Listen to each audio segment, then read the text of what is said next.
আসসালামু আলাইকুম। আমরা সত্যিই অকৃতজ্ঞ জাতি। আমরা শুধু মানুষের দোষগুলোই খুঁজে খুঁজে বের করি। কিন্তু দোষের পাশাপাশি যে তার কিছু ভালো গুণ থাকে, ভালো কাজ থাকে, সেটা নিয়ে কিন্তু আমরা আলোচনা করি না।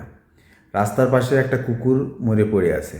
সবাই সেই কুকুরটাকে দেখে নাকে রুমাল দিচ্ছে আর বলতেছে কেড়ারে মেরে থুয়ে গেছে। কিন্তু কুকুরের যে একটা ভালো দিক রয়েছে, সে জীবনে কোনোদিন ব্রাশ করে না, কিন্তু তার দাঁতগুলো কত সুন্দর পরিষ্কার, সেটা নিয়ে কিন্তু কেউ একবার তার প্রশংসা করতেছে না। ঠিক তেমনি আমাদের সাবেক স্বৈরাচার শেখ হাসিনা, সে বিডিআর হত্যা, হেফাজত হত্যা, আলেম হত্যা, এছাড়া খুন গুম, বিএনপি জামাতের উপর যে মামলা হামলা এত কিছু করছে, দেশের টাকা পাচার করছে। আমরা এসব নিয়েই কিন্তু আলোচনা করি, কিন্তু তার যে ভালো গুণ রয়েছে, সেই ভালো গুণগুলো নিয়ে কিন্তু আমরা কেউ কথা বলি না। তার ভালো গুণের মধ্যে একটা হচ্ছে আমাদের পদ্মা সেতু, আমাদের দক্ষিণবঙ্গের মানুষের জন্য। এই পদ্মা সেতু যদিও এর 3-4 গুণ মোট বাজেটের টাকা হয়েছে, এর পার্সেন্টেজ বিভিন্ন লোকে খাইছে, তারপরেও এই টাকাটা তো সারা বাংলাদেশের মানুষের টাকা। সারা বাংলাদেশের মানুষের টাকা। আমার এই চট্টগ্রাম, ওই সিলেট, ওই রংপুর, দিনাজপুর, ওই জায়গার লোকজন তো জীবনে কোনোদিন পদ্মা সেতু ব্যবহার করবে না।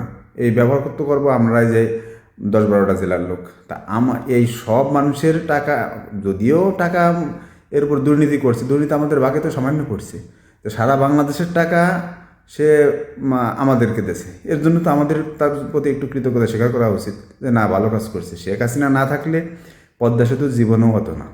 আর একটা বিষয় হচ্ছে, এই যে চাকরিজীবীরা তাদের বেতন বা সুযোগ সুবিধার জন্য আন্দোলন করতেছে, রাস্তায় নামতেছে, কত কিছু করতেছে, এরপরেও তাদের বেতন বাড়াচ্ছে না, তাদের সরকারি চাকরিতে সুযোগ সুবিধা বিভিন্ন দিচ্ছে না। কিন্তু আমরা যারা প্রবাসী আছি, আমাদের কিন্তু আমরা কোনো আন্দোলন, কোনো সরকারের কাছে আবদার না করেই আমাদের কিন্তু বেতন বেড়ে গেছে। আগে সৌদি রিয়াল ছিল 23 টাকা করে, 22 টাকা 23 টাকা ছিল। এই দেশের টাকা বিদেশে পাচার টাচার এসব করার কারণেই ডলার রেট বেড়ে গেছে। এখন 32-33 টাকা। যাদের বেতন 50-60 হাজার টাকা ছিল, তাদের বেতন 80 হাজার টাকা হয়ে গেছে। তো এই যে আমরা আমরা না চাইতেই যে আমাদের বেতনটা বাড়ায় দিল সরকার, এর জন্য তো তার একটু আসলে কৃতজ্ঞতা স্বীকার করা উচিত, তার জন্য একটু তার প্রশংসা করা উচিত। আমরা কিন্তু সেটা করি না। আমরা না চাইতেই কিন্তু পেয়ে গেছি। এই যে যারা সরকারি চাকরি করতেছে, তাদের বেতন কিন্তু সে একই আছে, কিন্তু দ্রব্যমূল্যর দাম বেড়ে গেছে, তারা পারতেছে না, কিন্তু আমাদের জন্য সহজ হয়ে গেছে।